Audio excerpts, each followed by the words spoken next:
નમસ્કાર દર્શક મિત્રો, હું Yogesh Patel live group news ચેનલમાં આપનું સ્વાગત કરું છું. નિહાળી આજના મહત્વના સમાચાર. અંકલેશ્વરની AWMAની CCEની મંજૂરી આપવામાં વિલંબ થતા AWMAના પ્રતિનિધિએ ગાંધીનગર ખાતે ઉપવાસ ધરણા કરવા માટે લેખિતમાં મંજૂરી માંગી છે.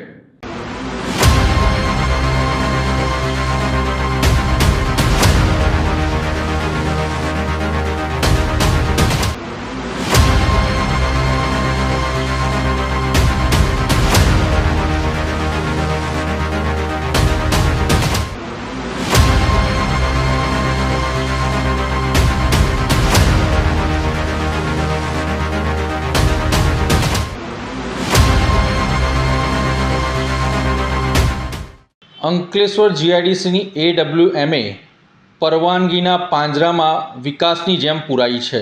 અંકલેશ્વરના ઉદ્યોગકારો AWMAની CCEને લઈને હવે ધરણા ઉપર ઉતરવા જઈ રહ્યા છે. ઉદ્યોગ અને પર્યાવરણ વચ્ચે સંતુલન સાધવાની વાતો કાગળો પૂરતી સીમિત રહી ગઈ છે. તેવો આક્ષેપ ફરીવાર એકવાર મજબૂત બન્યો છે. અંકલેશ્વરના ઉદ્યોગકારોએ ગુજરાત પ્રદૂષણ નિયંત્રણ બોર્ડ સામે અનિશ્ચિત ઉપવાસની ચેતવણી આપી છે. તંત્રની કાર્ય પદ્ધતિ પર ગંભીર સવાલો ઊભા કર્યા છે. અંકલેશ્વર વેસ્ટ મેનેજમેન્ટ એસોસિએશનના પ્રતિનિધિ રમેશ ગાભાણી દ્વારા ગાંધીનગરમાં અરજી આપી આગામી 23 માર્ચથી ઉપવાસ માટે પરવાનગી માંગવામાં આવી છે. સેક્ટર 10A સ્થિત પર્યાવરણ ભવન બહાર યોજાનાર આ ભૂખ હડતાલ માત્ર વિરોધ નથી, પરંતુ 1 વર્ષથી ચાલતી વહીવટી તંત્રની ઢીલાસ સામેનો પ્રતિકાર છે. અહીંયા મુખ્ય મુદ્દો એ છે કે કોમન ઇન્ફ્લુએન્ટ ટ્રીટમેન્ટ પ્લાન્ટ પ્રોજેક્ટ માટે CCE પરવાનગી જે એક વખત મંજૂરી મળે છે અને જેમાં સંચાલન, જોખમી કચરા તેમજ વેસ્ટ માટેની તમામ અનુમતિઓ સામેલ હોય છે.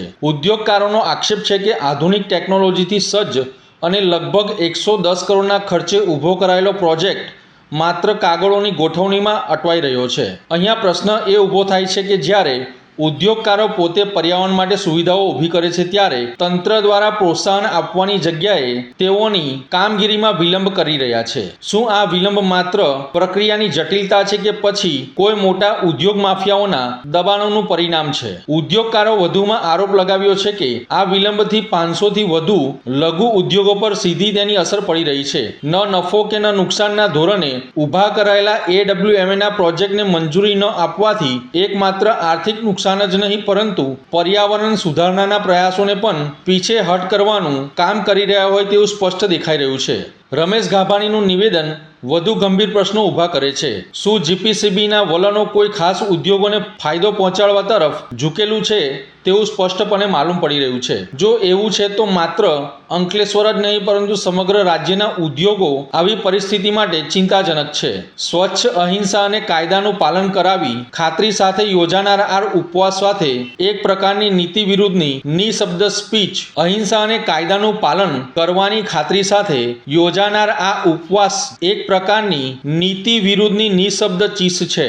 હવે જોવાનું રહ્યું કે તંત્ર દ્વારા આ ચેતવણીને ગંભીરતાથી લે છે કે ફરી એકવાર ફાઇલોને ધૂળમાં દબાવી દેવામાં આવશે. અંતે અહીંયા સવાલ એક જ છે, પર્યાવરણ બચાવવા માટે બનાવેલા નિયમો શું વિકાસને અટકાવવા માટેનું હથિયાર બની રહ્યા છે કે શું પછી તંત્ર પોતાની જવાબદારીમાંથી બચવા માટે સમય પસાર કરી રહ્યું છે તેવું લાગી રહ્યું છે. પરંતુ અહીંયા અંકલેશ્વર GIDCમાં AWMAથી 500થી વધુ ઉદ્યોગોને વાર્ષિક 500થી 700 કરોડ રૂપિયાનો ફાયદો કરાવી શકે છે. તેમ છતાં પણ કેટલાક ઉદ્યોગકારોની મનમાનીથી AWMAની CCEની પરવાનગી અટવાઈ રહી હોય તેવું લાગી રહ્યું છે. મળતી માહિતી અનુસાર AWMA સામે સૌપ્રથમ કેટલાક વિરોધીઓએ NGTમાં ખોટી રીતે ફરિયાદ દાખલ કરી હતી અને NGT કોર્ટ દ્વારા આ ફરિયાદને નકારવામાં આવી હતી અને આ ફરિયાદને ડિસમિસ કરી દીધી હતી. ત્યારબાદ AWMAના વિરોધીઓ દ્વારા CCEની મંજૂરી ન મળે અને AWMA ચાલુ ન થાય તે માટે હાઈકોર્ટની અંદર પણ કેસ દાખલ કર્યો છે. આટલી નફ્ફટાઈ ભર્યું વર્તન કયા કારણોસર કરવામાં આવી રહ્યું છે અને જે કોર્ટ કેસ કરવામાં આવ્યો છે શું તેની પાછળ કોઈ રાજકીય હાથ તો નથી ને? તેવું સ્પષ્ટ લોકો કહેતા નથી, પરંતુ એક દ્રષ્ટિએ તો એવું જ લાગી રહ્યું છે કે AWMA ના CCA ની મંજૂરી ન મળવા પાછળ કેટલાક રાજકીય પરિબળો પણ કામ કરી રહ્યા છે. જોવું એ રહ્યું કે ધરણા ઉપર બેસવાથી AWMA ની CCA ને મંજૂરી મળે છે કે નહીં, તે તો આવનારો સમય જ બતાવશે. CCA મંજૂર નહીં થવાના કારણો તો આપણને કોઈ GPCB આપેલા નથી, પણ અમે લોકોએ આ માટે થઈને અને આજે CETP બનાવ્યો છે અંકલેશ્વર વેસ્ટ પેનલ. પહેલાં પ્રથમ તો સ્મોલ અને મીડિયમ સ્કેલને ફાયદો થાય એ માટે બનાવ્યો છે અને નહીં નફો ને નુકસાનના ધોરણે આ પ્લાન્ટ ચલાવવાના છે, જેથી કરીને આમાં આશરે જે અત્યારે બીજું કંપનીની ચાર્જ છે ટ્રીટમેન્ટનો, એના કરતાં ઓછા ચાર્જેસ થશે. એટલે આશરે અમારું માનવું એવું છે કે ઇન્ડસ્ટ્રીઝના 500 થી 700 કરોડ વર્ષે બચાવ થશે. એટલે આ CETP જે બન્યો છે અને જેના માટે અમે લોકોએ 1 વર્ષ પહેલાં પરમિશન માટે CCA માટે અરજી કરેલી છે.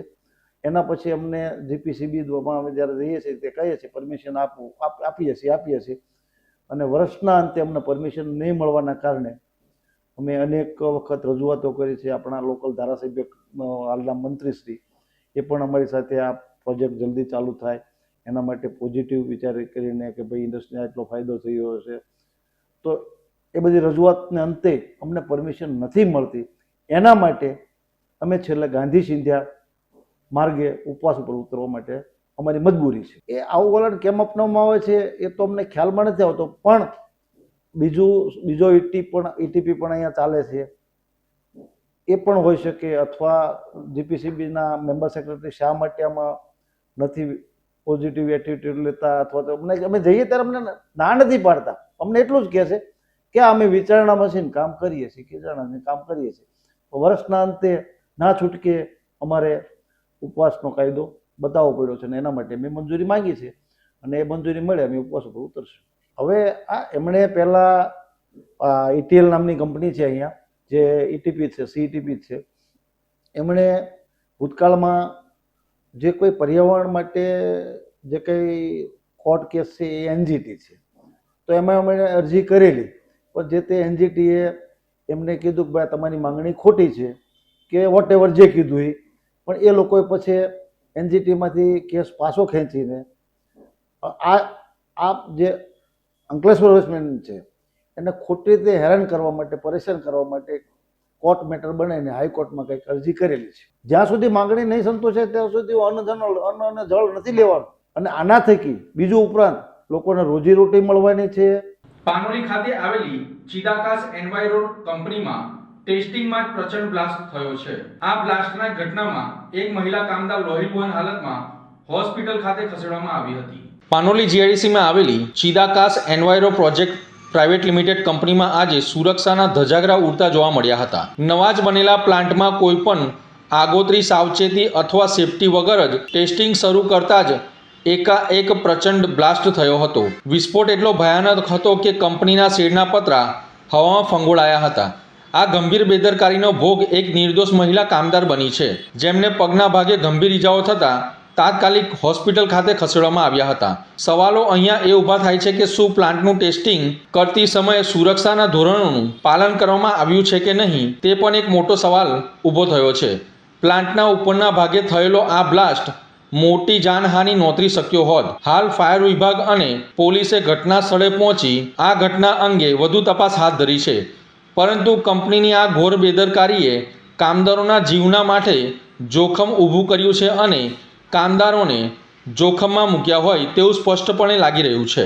અંકલેશ્વરના અંડાળા ખાતે બનેલ ચેન સ્નેચિંગની ઘટનામાં બી ડિવિઝન પોલીસે ગણતરીના કલાકોમાં ચેન સ્નેચિંગ કરનાર 4 આરોપીઓની ધરપકડ કરી કાયદેસરની કાર્યવાહી હાથ ધરી છે.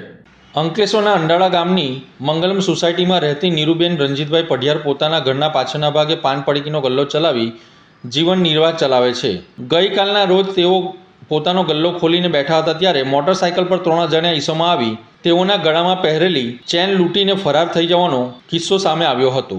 આ ઘટના બાદ તરત જ ભોગ બનનાર બી ડિવિઝન પોલીસ સ્ટેશન ખાતે આવીને ફરિયાદ નોંધાવી હતી જે અંગે બી ડિવિઝન પોલીસે ફરિયાદ નોંધી આરોપીઓના સગળ મેળવવાના પ્રયાસો હાથ ધર્યા હતા. બી ડિવિઝન પોલીસે ગણતરીના કલાકોમાં જ રોહન મુકેશ પટેલ, મનહર કુમાર તુકારામ વેરેકર તથા સુમિત રમેશભાઈ વસાવા અને શુભમ સંજય પરિહારની ધરપકડ કરી તેઓની પાસેથી સોનાની ચેન અને મોટરસાયકલ કબજે કરી વધુ તપાસ હાથ ધરી હતી. વાગરાના મુલેર ખાતે હત્યાનો પ્રયાસ કરનાર આરોપીઓની જામીન અરજી કોર્ટે ફગાવી દીધી હતી.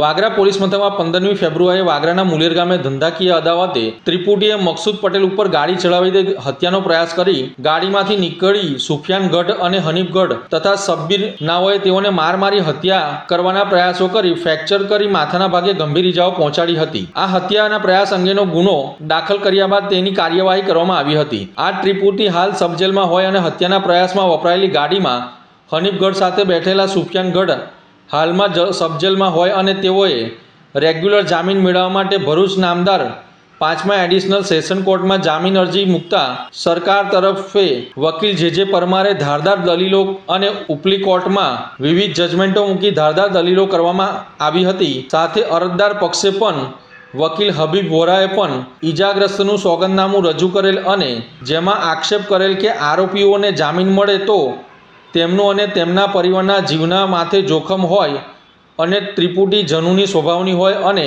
સામાન્ય બાબતે હત્યા કરવા સુધીના પ્રયાસો કરે છે. જે બાબતને ગંભીર હોય તેને ધ્યાનમાં રાખીને તેઓને જામીન આપવામાં ન આવે તેવી માંગ કરવામાં આવી હતી. વકીલે દસ્તાવેજી પુરાવા સાથે દલીલો રજૂ કરતા આખરે નામદાર કોર્ટના ન્યાયાધીશ પિંકલ સોનીએ પણ જામીન અરજી આરોપીઓની ફગાવી દેતા સાચા અર્થમાં ત્રિપુટી સામે કાયદાનો બોધપાઠ સમાન હોવાનું માનવામાં આવી રહ્યું છે. ઝઘડિયાની નિસર્ગ ગેસ એજન્સીમાંથી 956 જેટલા ગેસના બોટલો ગાયબ થઈ જતા પોલીસ ફરિયાદ નોંધવામાં આવી હતી. સુરતના પાર્લે પોઈન્ટ વિસ્તારમાં રહેતા દિગ્વિજયસિંહ પૃથ્વીસિંહ વડવી ઝઘડિયા ખાતે નિસર્ગ ગેસ એજન્સી ચલાવે છે. તેમની એજન્સી ભારત પેટ્રોલિયમ કંપની લિમિટેડના ઘરેલું અને કોમર્શિયલ ગેસ સિલિન્ડરનું વેચાણ કરે છે. એજન્સીના ગોડાઉનમાં છેલ્લા 13 વર્ષથી પિયુષભાઈ ભગુભાઈ ગામિત ગોડાઉન કીપર તરીકે કાર્યરત છે. તારીખ 16 માર્ચ 2026ના રોજ ગોડાઉનમાં સ્ટોકની નિયમિત ચકાસણી કરવામાં આવી હતી.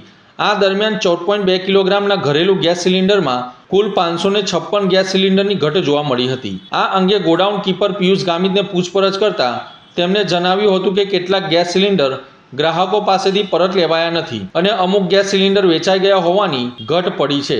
જો કે એજન્સી માલિક દિગ્વિજયસિંહે આ જવાબથી અસંતોષ વ્યક્ત કર્યો હતો અને તેમણે આરોપ લગાવ્યો હતો કે ગોડાઉન કીપરે ગોડાઉનમાંથી 956 ભરેલા ગેસ સિલિન્ડરો ગેરકાયદેસર રીતે સગેવગે કર્યા હોવાના આક્ષેપો કર્યા છે. આ ગેરરીતિમાં રિફિલિંગ કિંમત ₹3,71,680 અને સિલિન્ડરની કિંમત ₹13,86,200 મળી કુલ ₹17,57,880 ની આર્થિક નુકસાન થયું હોવાની ફરિયાદ કરવામાં આવી છે. પોલીસે ફરિયાદના આધારે આ મામલે વધુ તપાસ હાથ ધરી છે. એક તરફ ગેસની બોટલોની અછત ચાલી રહી છે ત્યારે અંકલેશ્વર જીઆઈડીસી પોલીસે ગેરકાયદેસર રીતે ગેસ રિફિલિંગ કરતા કૌભાંડને ઝડપી પાડ્યું હતું. દેશમાં ચાલી રહેલા રાંધણ ગેસની અછત વચ્ચે અંકલેશ્વર જીઆઈડીસી પોલીસે ગેરકાયદેસર ગેસ રિફિલિંગના કૌભાંડનો પર્દાફાશ કર્યો છે. પોલીસ દ્વારા અંકલેશ્વરના સાળંગપુર વિસ્તારમાં મીરાનગરમાં આવેલ એક દુકાન પર દરોડો પાડી મોટી સંખ્યામાં ગેસના બોટલો જપ્ત કર્યા છે. પોલીસે દુકાનમાં તપાસ દરમિયાન દુકાનમાંથી 15 ખાલી ઘરેલું ગેસ બોટલ તેમજ વિવિધ પ્રકારની કંપનીના 13 કોમર્શિયલ ગેસની બોટલો મળી આવી હતી. પ્રાથમિક તપાસમાં સામે આવ્યું છે કે દુકાનદાર મોટા ગેસ સિલિન્ડરમાંથી નાના ગેસ સિલિન્ડરમાં ગેરકાયદેસર રીતે ગેસ રિફિલિંગ કરતો હતો, જે ગંભીર રીતે જોખમી પ્રક્રિયા અને લોકોના જીવના માથે જોખમ ઊભું કરે છે. પોલીસે સ્થળ પરથી કુલ 28 બોટલો સહિત અંદાજે 21,000 રૂપિયાનો મુદ્દામાલ જપ્ત કર્યો છે.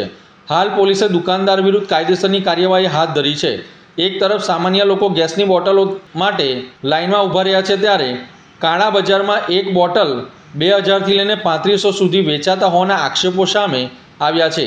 આ સમગ્ર મામલે સૌથી મોટો સવાલ એ છે કે ગેસ એજન્સીઓમાંથી આ બોટલો ગેરકાયદેસર રીતે વેપારીઓ સુધી કેવી રીતે પહોંચે છે અને અત્રે ઉલ્લેખનીય બાબત એ છે કે આંતરરાષ્ટ્રીય સ્તરે ચાલી રહેલા યુદ્ધના કારણે ગેસ સપ્લાય વ્યવસ્થા પર અસર પડી છે, જેના કારણે આવા કાળા કારોબારનો વેગ મળ્યો હોવાનો અંદાજ વ્યક્ત કરવામાં આવી રહ્યો છે. પોલીસ દ્વારા સમગ્ર મામલે ઊંડાણપૂર્વક તપાસ હાથ ધરવામાં આવી છે અને ગેસ સપ્લાય ચેનમાં સંડોવાયેલા અન્ય તત્વો સુધી પહોંચવાના પ્રયત્નો હાથ ધરી રહ્યા છે.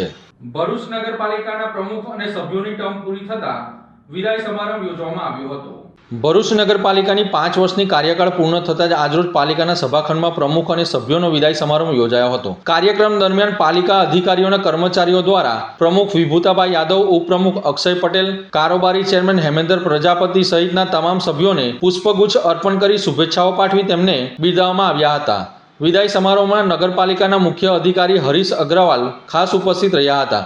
તેમણે પોતાના સંબોધનમાં જણાવ્યું હતું કે છેલ્લા 5 વર્ષ દરમિયાન નગરપાલિકાના પ્રમુખ અને સભ્યોએ શહેરના વિકાસ અને જનસેવા માટે વિવિધ કામો હાથ ધરીને શહેરના સર્વાંગી વિકાસ માટે મહત્વપૂર્ણ યોગદાન આપ્યું છે. તેમણે આ અવસરે તમામ સભ્યોના કાર્યને યાદ રાખી તેમની સેવાને બદલ આભાર વ્યક્ત કર્યો હતો. આ પ્રસંગે પ્રમુખ વિભૂતા યાદવે પણ પોતાની લાગણીઓ વ્યક્ત કરતા જણાવ્યું હતું કે નગરપાલિકાના પદાધિકારીઓ, કર્મચારીઓ તેમજ સભ્યોના સહકારથી જ છેલ્લા 2.5 વર્ષ દરમિયાન શહેરના વિકાસ માટે અનેક કામગીરીઓ સફળતાપૂર્વક પૂર્ણ કરી શકાઈ છે. તેમને સહકાર આપવા બદલ સૌનો આભાર વ્યક્ત કર્યો હતો. કાર્યક્રમ દરમિયાન પાલિકાના અધિકારી અને કર્મચારીઓ દ્વારા સભ્યોને સન્માનિત કરવામાં આવ્યા હતા અને તેમની આગલી કારકિર્દી માટે શુભેચ્છાઓ પણ પાઠવવામાં આવી હતી. નમસ્કાર. ભરૂચ નગરપાલિકા પ્રમુખ 2.5 વર્ષ સભ્ય તરીકે અને બાકીના 2.5 વર્ષ પ્રમુખનો પદભાર સંભાળ્યો હતો. એ પ્રમુખનો કાર્યકાળનો આજે અમારો છેલ્લો દિવસ છે અને પ્રમુખ મને બનાવવા બદલ કેન્દ્ર સરકાર, રાજ્ય સરકાર, પ્રદેશ અને ભરૂચના જિલ્લાના હોદ્દેદારોનો હું ખૂબ ખૂબ આભાર વ્યક્ત કરું છું અને સવિશેષ અમારા ધારાસભ્ય શ્રી રમેશભાઈ મિસ્ત્રી અને અમારા ચૂંટાયેલા સભ્યશ્રીઓનો પણ હું ખૂબ ખૂબ આભાર વ્યક્ત કરું છું કે આટલી નાની વયની ઉંમરે જે પ્રમુખ પદ પર સંભાળવાની જવાબદારી મને સોંપી અને જવાબદારી સોંપ્યા બાદ પણ મારી સાથે ખભાથી ખભા મિલાવીને સાચું માર્ગદર્શન આપીને કામ કરી અને ભરૂચ શહેરને કઈ રીતે આગળ લાવવું અને વિકાસમાં જોડાવવું એની મને માર્ગદર્શન આપ્યું. એને આજે મને ગર્વ થાય છે કે ભરૂચમાં સર્વાંગી વિકાસમાં ઘણા બધા એવા કામો થયા છે. આઇકોનિક રોડ આપણે કલેક્ટર ઓફિસમાંથી બનાવ્યા, અનેકો સર્કલ બનાવ્યા, ટાઉન હોલનું કામ પણ ચાલુ થશે, સ્પોર્ટ કોમ્પ્લેક્સનું કામ પણ પ્રગતિ પર છે, આધુનિક ફાયર સ્ટેશન પણ પ્રગતિ પર છે અને આવનાર દિવસોમાં 5 બત્તીથી સ્ટેશન અને સ્ટેશનથી શક્તિનાથ સુધીનો પણ આઇકોનિક રોડ બનવા જઈ રહ્યો છે. 10 કરોડની આપણી સ્ક્રેપની પણ ગ્રાન્ટ આવી છે.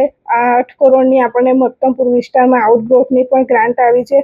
અનેકો વિકાસના કામ અમે નગરપાલિકાના સભ્ય, પ્રમુખ, ઉપપ્રમુખ, પક્ષના નેતા, કારોબારી ચેરમેન, દંડક, ધારાસભ્યશ્રી અને નગરપાલિકાના મારા બધા જ અધિકારીઓ અમે સાથે મળીને આ કામ કર્યા છે. જેથી મને અત્યારે ગર્વ પણ થાય છે કે મારા કાળ દરમિયાન ભરૂચનો સર્વાંગી વિકાસ થયો છે. હું ફરીથી મારા ભરૂચ નગરજનોનો પણ હું ખૂબ ખૂબ આભાર વ્યક્ત કરું છું કે આ 2.5 વર્ષમાં આપ સૌએ પણ મને સારો સાથ સહકાર આપ્યો છે અને આવનાર દિવસોમાં પણ આપના આશીર્વાદ અને સહકાર મને આપતા રહો. તો આ હતા આજના સમાચાર. નવી ઘટનાઓ સાથે ફરી મળીશું. ત્યાં સુધી જોતા રહો લાઈવ ભરૂચ ન્યૂઝ. નમસ્કાર.